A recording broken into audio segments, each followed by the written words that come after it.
Get ready to dust off your lances, rev up your chainsaws, because we're heading back into the world of Gears of War. War 4 picks up 25 years after the events of Gears of War 3, where you defeated the Locust Horde and the Lambent. This time you are thrown into the shoes of JD, a new protagonist, the son of Marcus Phoenix and Anya Shroud. In his journey, he combats a new threat with a new protagonist that will be a mainstay for future installments. The story of the game introduces new players to the franchise through a prologue.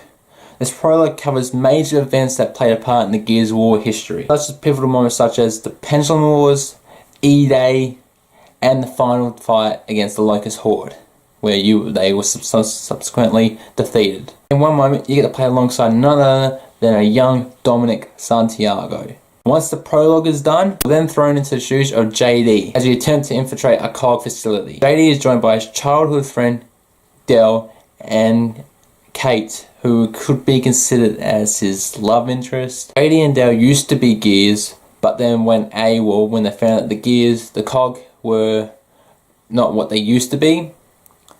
And when they saw something that they disagreed with, they left.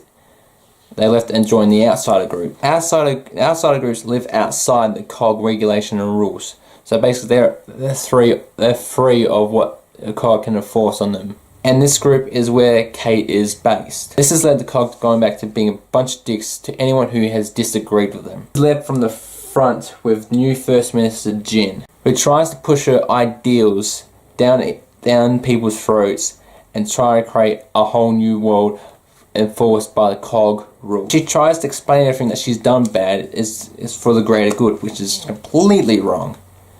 She knows she's probably wrong. Everyone knows she's wrong. She's gone power hungry. The COG has gone power hungry again in the story. First hour or so, the campaign is basically fighting robots called DBs, and they are pretty bland to fight, to be honest, but also frustrating. The movements seem more predictable, sluggish, and it's just doesn't feel the same when you chainsawing up a DB. While those goddamn rolling things are super fucking annoying. They basically just roll to you, shock you out of cover. If you get trapped in a shock trap, you're basically stun locked in that, and you basically can't roll out as quick as possible, and it just deals so much damage. It leaves you out in the open, and you basically a target, a standing target, unmovable target for the enemy. So they're basically fucking annoying, those spheres. Thankfully, that changes to a defensive section where you defend an area from the DBs, which is sort of like a horde, basically your first hands-on horde mode if you don't go straight to the multiplayer.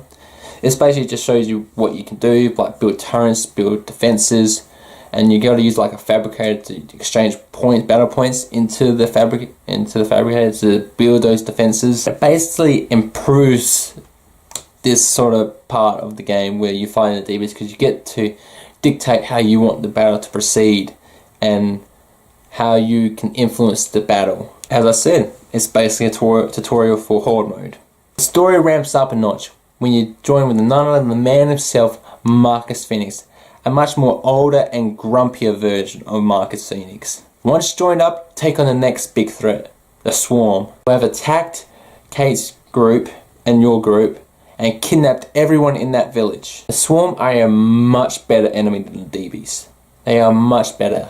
They try to rush you out of cover and try to flank you from different directions, especially the Juvies. They basically just run at you and try to swarm you and get you out of cover. They also have a very interesting story to how they were originated, but I won't get into that because that's actually kind of spoilery. The combat feels a lot like other Gears of War games, which is supposed to. But it just feels a lot more fluent and a lot more free-flowing as it moves from quiet periods to loud periods to down periods, and to action bits. There's a lot more gelling into it and a lot more, because with all the other Gears of War games, it felt like it was just rushing into some of the battles. Here, it just feels more free-flowing and it doesn't feel rushed. The setting looks absolutely fantastic, with some much needed colour added this time. and an updated game engine. Without a doubt, one of the best looking Gears of War games I've ever played. They added weather effects, which are called wind flares, which actually changed how the game is played. Once they start and you're caught in the wind flare and out of cover, it's basically near impossible to move. You're getting pushed back out of cover. You're getting pushed back. You can't move moved back into cover. It's really hard. If you get trapped, you're basically a sitting duck, because it's going to take a while for you to move to cover, and if stuff's blowing all over the place, which it will, you're basically dead.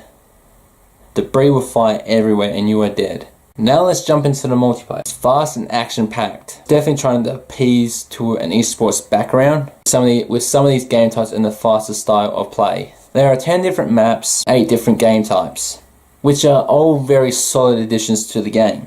I did find myself being a bit strategic in some of the games, like hanging back, letting the enemy come to me, and basically I was trying to get the having come to me, but also trying to force them out of cover and just force them directly into the path of my teammates. Horde mode is back and it's better than ever, offering a more strategic way of playing by building defenses, take on waves and waves of enemies. You can build defenses by dropping battle points into the fabricator, which you pick up from dead bodies. The more points you have, the better the defenses you have. What is new to Horde mode is the introduction of classes. Different classes with tailored different loadouts. Offers defined roles for your team. Like the engineer has a tool that can repair and resupply ammo to turrets, rebuild or fix up some defenses like tripwires, or maybe even some ammo loaders. Trust me, you're gonna need an engineer on your team. They help a lot. I managed to reach about wave 30 before failing all the time. The boss waves are insane.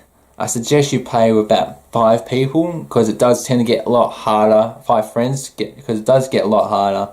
I suggest you get 5 or 4 friends to play with you, as Horde mode does get a lot more difficult the further you go into the waves, because you have damage boosters to enemies and health boosters to enemies. So basically get double everything upgraded on every wave after every 10 waves.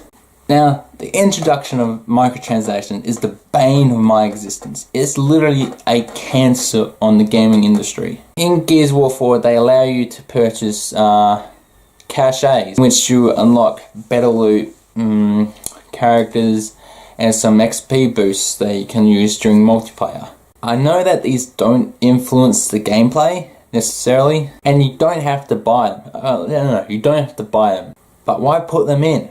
I've already paid full price for the game. Why do I have to spend more money after purchasing the game at a full price than I did? Why should I do that? Why can't we just go back to the old times when you got a game, you don't have to pay for anything else? All you have to do is, if you want a DLC, yeah, sure, go and get that DLC. But anything that influences the gameplay is just downright stupid. I said microtransactions are literally ruining the gaming industry. Now my final thoughts. While Gears of War 2 and 3 had the emotional punch that you wanted and you actually felt it, and it paid off, those emotional punches did pay off.